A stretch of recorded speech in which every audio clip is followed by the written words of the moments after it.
Hello everyone, welcome back to my channel. So here is another what I eat in a day, but I wanted to show you guys how I just make my ginger tea.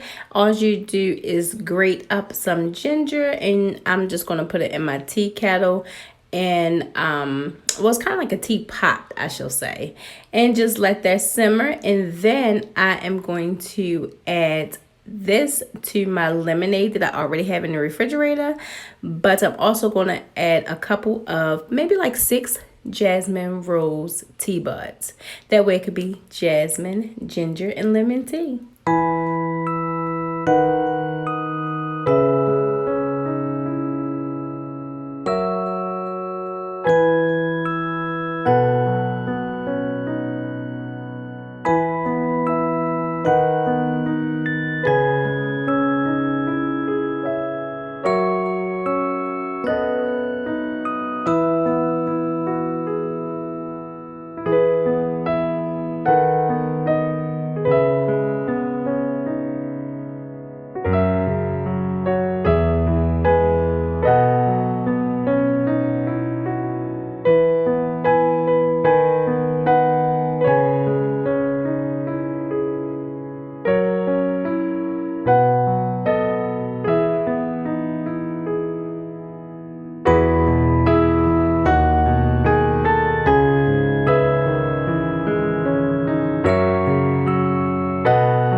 All right, you guys, now that we will let this tea steep, I am just going to eat a light lunch. So I'm just going to steam some shrimp and I'm going to make, of course, the seafood sauce, which just consists of mayo, mustard, and hot sauce. And of course, you know I put garlic in mine because we know garlic is my twin.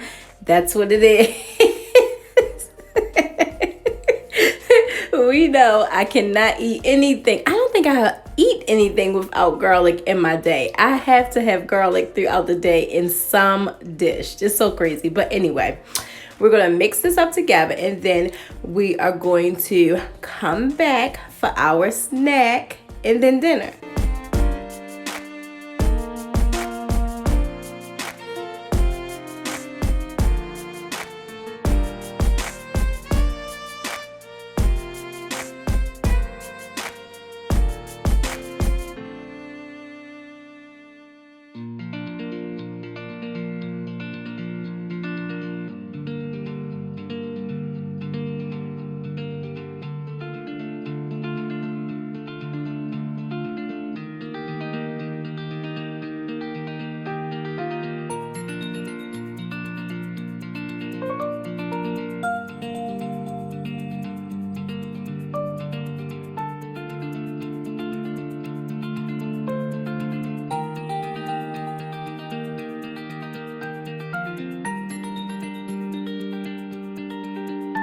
All right, you guys, so for my snack, of course, I'm just going to be making my favorite keto mud cake. Well, it's not my favorite one, but keto mud cake is my favorite, no matter what flavor. If I like the flavor, it's my favorite.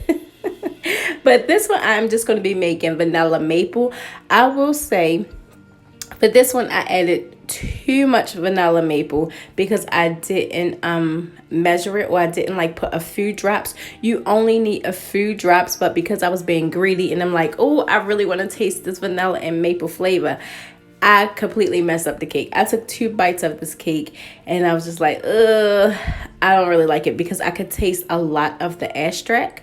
But if you only put a few drops, look at all these drops I'm putting in here. Wait, let's just look at this. You see that? Way too much. And I don't know if it spilled out or no, I know it didn't spill out. I was just being greedy.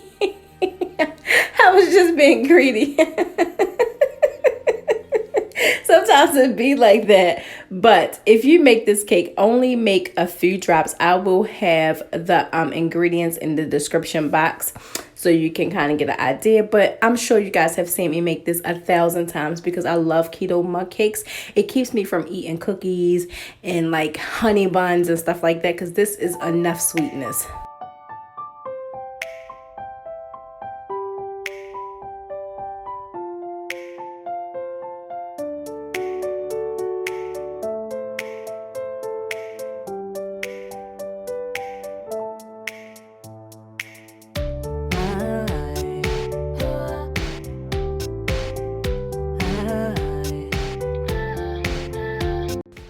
All right, so I just wanted to hop in to tell you how I'm going to make this icing for the cake. I'm just going to use some, well, for the mug cake, I'm just going to use some heavy cream, some cocoa, and a little bit of powdered monk fruit sweetener.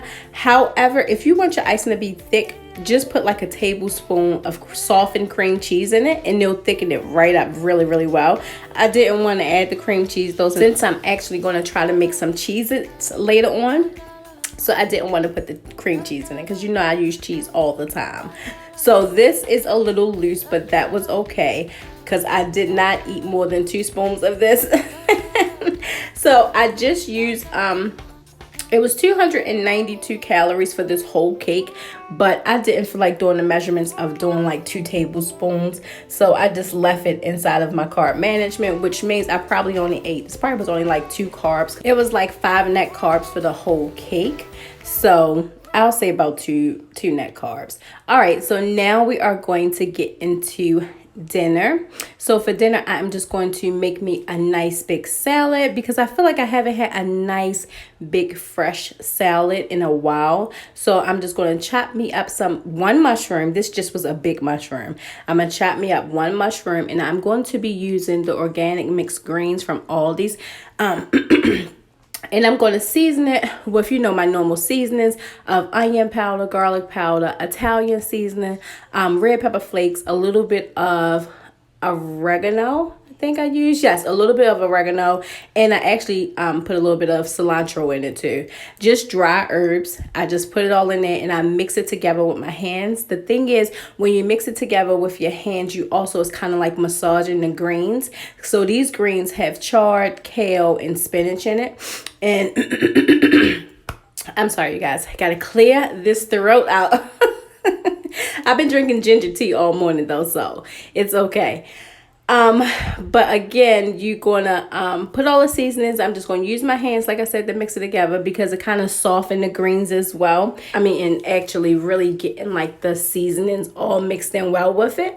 I am going to throw a couple pieces of shrimp on the stove.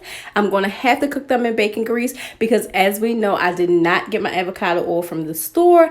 I'll go back tomorrow and grab some, but I'm going to cook my shrimp in bacon grease. Aren't you guys proud of me? My buddy always comment underneath of my videos and be like, use that bacon grease.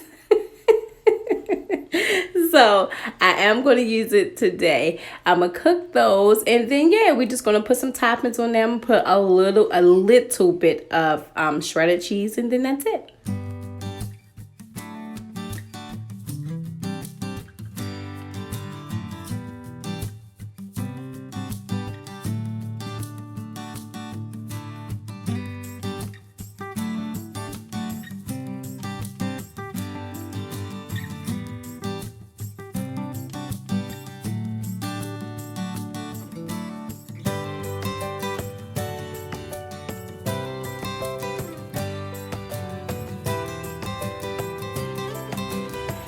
So for my shrimp, you guys, I just season with Old Bay seasoning and Italian seasoning.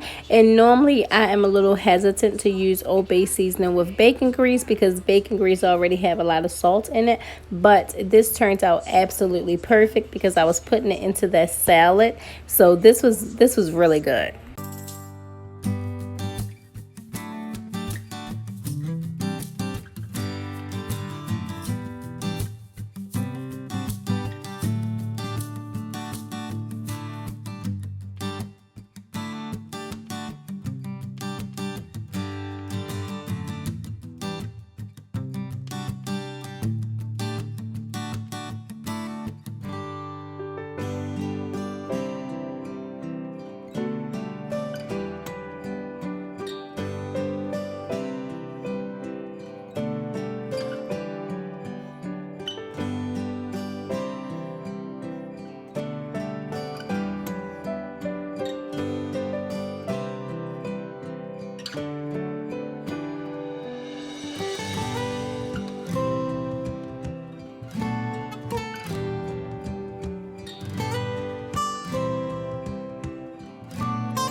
All right, so here is my last snack of the day. I just cut up 2 slices of pepper jack cheese, and I did 1 slice of cheddar cheese. I'm going to put it in a glass bowl because I don't have parchment paper or wax paper. If you have that, just place this on a cookie sheet. Take a straw to put like a circle in the middle of the cheese. You don't have to do this, but I think it kind of creates an air pocket so the cheese don't like puff up as much. Maybe, I don't know, this is my first time making these things.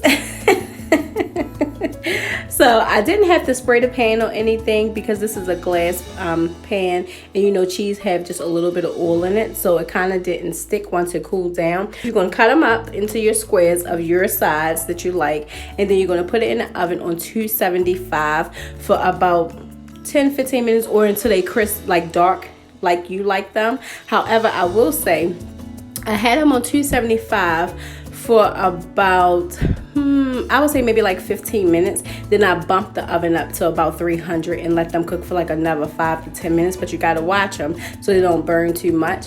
And they turned out really, really good. I didn't have to add salt to them like I've seen people add salt to them to make it like that Cheez-It taste, but they were so good. I'm actually going to make these again because I want to make them the right way with the wax and parchment paper. But this was my snack for that night. This is my snack for at night, and they were so good. They were so good. Some of them were really crispy and crunchy, and then some of them was just like, it still had a crunch, but not that Cheez-It crunch, but they were really, really good.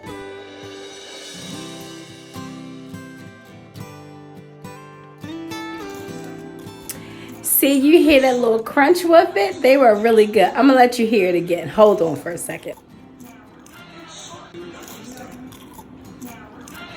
All right, you guys, this is going to be the end of the video. So for today, I had 13 net carbs. Wasn't that a lot of food for just 13 net carbs? That's crazy, right?